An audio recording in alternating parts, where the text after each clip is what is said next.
Bayangkan jika suatu hari Anda bangun tidur dan mendapati hidup penuh dengan tekanan. Hutang bukan lagi puluhan ribu, bukan jutaan, tapi ratusan juta rupiah. Tagihan datang silih berganti, telepon tidak berhenti berdering. Wajah penagih seperti menghantui di setiap sudut jalan. Tidur tidak nyenyak, makan terasa hambar, dan senyum keluarga pun perlahan pudar. Pertanyaan besarnya, apakah mungkin ada jalan keluar? Apakah doa bisa benar-benar mengubah keadaan? Sebelum masuk ke kisah lengkapnya, saya mengajak sahabat semua untuk mendukung channel ini. Jangan lupa klik subscribe, tekan tombol like, dan tulis kota asal Anda di kolom komentar. Dengan begitu, kita bisa semakin dekat sebagai keluarga besar yang saling mendoakan dalam kebaikan.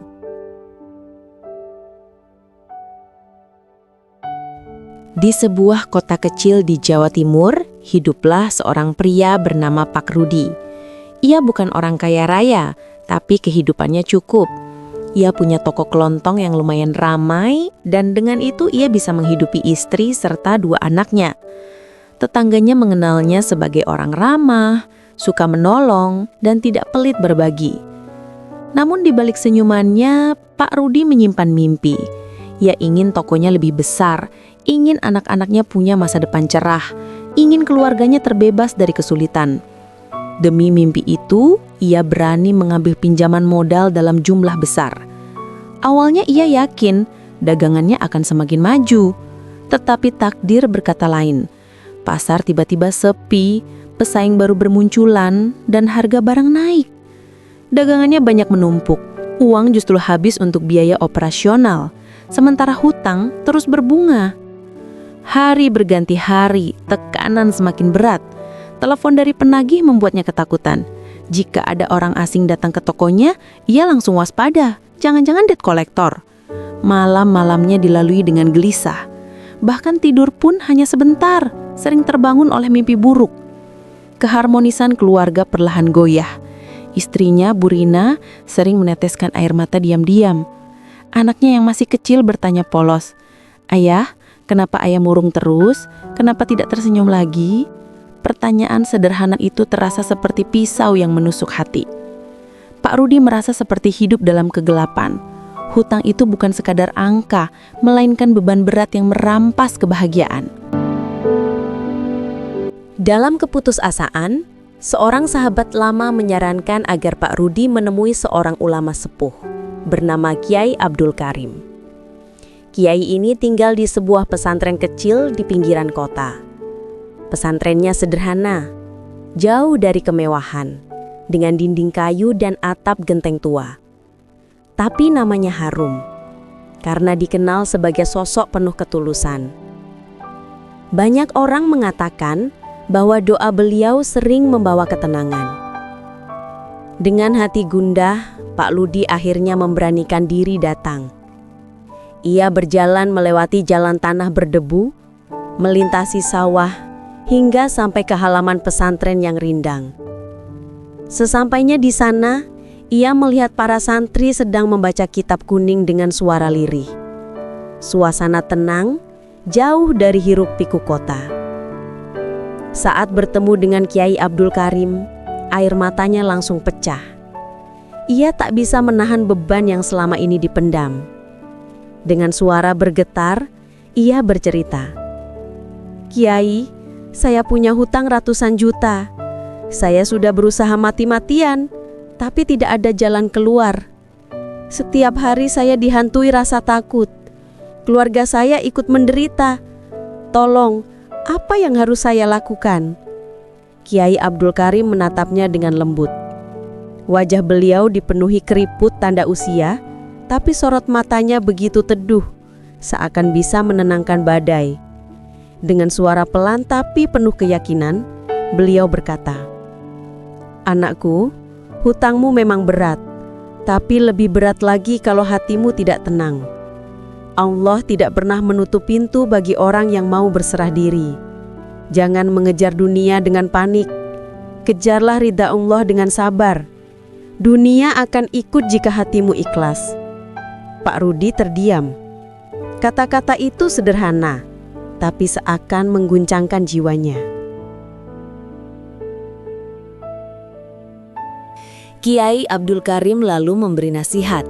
Setiap selesai sholat 5 waktu, jangan langsung bangun. Duduklah sebentar, angkat tanganmu, bacalah doa dengan tulus. Ya Allah, cukupkan rezekiku dengan yang halal, mudahkan urusanku, lunaskan hutangku, dan tenangkan hatiku. Dan jangan lupa sedekah nak, tidak perlu besar. Bahkan Rp1.000 pun, asal ikhlas, akan membuka pintu rezeki. Ingat, bukan besar kecilnya yang dilihat Allah, tapi ketulusanmu. Amalkan ini dengan istiqomah. Jangan berhenti meski hasil belum terlihat. Pak Rudi mengangguk. Ia pulang dengan hati yang masih berat, tapi ada secercah cahaya yang mulai menuntunnya. Hari-hari berikutnya, ia mulai menjalankan amalan itu. Awalnya dengan ragu. Setelah sholat, ia duduk sebentar, menengadahkan tangan, berdoa dengan suara bergetar. Kadang air mata jatuh tanpa terasa. Ia juga mulai menyisihkan uang kecil untuk sedekah. Kadang hanya recehan, tapi ia ikhlas memberikannya. Minggu pertama tidak ada perubahan besar, hutangnya tetap menumpuk. Tetapi sesuatu mulai terjadi. Hatinya perlahan menjadi tenang. Ia bisa tidur lebih nyenyak. Senyum kecil mulai kembali di wajahnya. Istrinya heran, "Ayah, kenapa sekarang lebih tenang?" Ia hanya menjawab, "Karena saya percaya Allah akan bukakan jalan." Perubahan hati itu ternyata membawa dampak nyata. Dengan pikiran yang lebih jernih, ia bisa mengatur dagangannya lebih baik. Ia mulai mengurangi barang yang tidak laku, fokus pada kebutuhan pokok yang lebih dicari pembeli. Perlahan, pelanggan kembali berdatangan. Tidak berhenti di situ. Suatu hari, seorang sahabat lama yang sudah lama hilang kabar tiba-tiba datang. Sahabat itu menawarkan kerjasama usaha kecil-kecilan. Usaha itu sederhana, tapi mengalirkan keuntungan yang stabil. Dari situ, ia bisa mulai mencicil hutang. Anehnya, banyak rezeki datang dari arah yang tak diduga. Seorang pelanggan tiba-tiba melunasi pesanan lebih cepat. Ada orang yang memberi pinjaman tanpa bunga untuk membantu. Bahkan ada tetangga yang membayar hutang lama yang sebelumnya sudah dianggap hilang. Bulan demi bulan, hutang Pak Rudi perlahan berkurang. Setiap kali ia mencatat jumlah yang berkurang, ia menangis haru. Bukan karena uangnya bertambah, tapi karena ia melihat janji Allah itu nyata. Dalam waktu kurang dari 2 tahun, hutang ratusan juta itu lunas. Pak Rudi takjub. Ia kembali menemui Kiai Abdul Karim, membawa air mata syukur. "Kiai, hutang saya lunas. Saya tidak mengerti bagaimana ini bisa terjadi.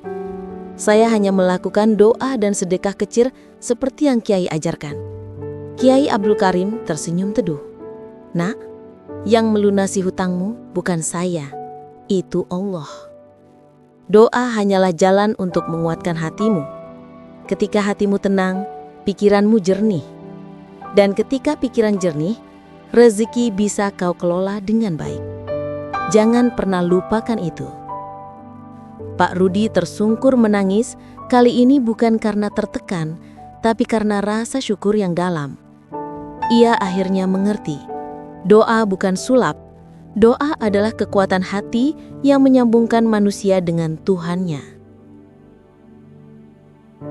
Dari kisah Pak Rudi dan Kiai Abdul Karim kita belajar, hutang bukan hanya soal angka, tapi soal hati. Hutang membuat hati gelisah, pikiran kacau, bahkan keluarga pun bisa retak. Tetapi doa yang tulus, istiqomah, dan sedekah yang ikhlas mampu membuka pintu yang kita anggap mustahil. Pesan moral yang bisa kita ambil adalah, doa bukan untuk mempercepat datangnya rezeki, tapi untuk memperkuat hati kita saat menanti. Dan ketika hati kuat, Allah akan bukakan jalan dengan caranya sendiri. Jadi, jangan pernah lelah doa, jangan remehkan sedekah meski kecil, dan jangan biarkan hutang mencuri ketenangan kita. Ikhlaskan hati, kuatkan doa, dan teruslah berusaha. Terima kasih sudah menyaksikan kisah penuh hikmah ini. Jangan lupa dukung channel ini dengan cara subscribe, like, dan tuliskan kota asal Anda di komentar.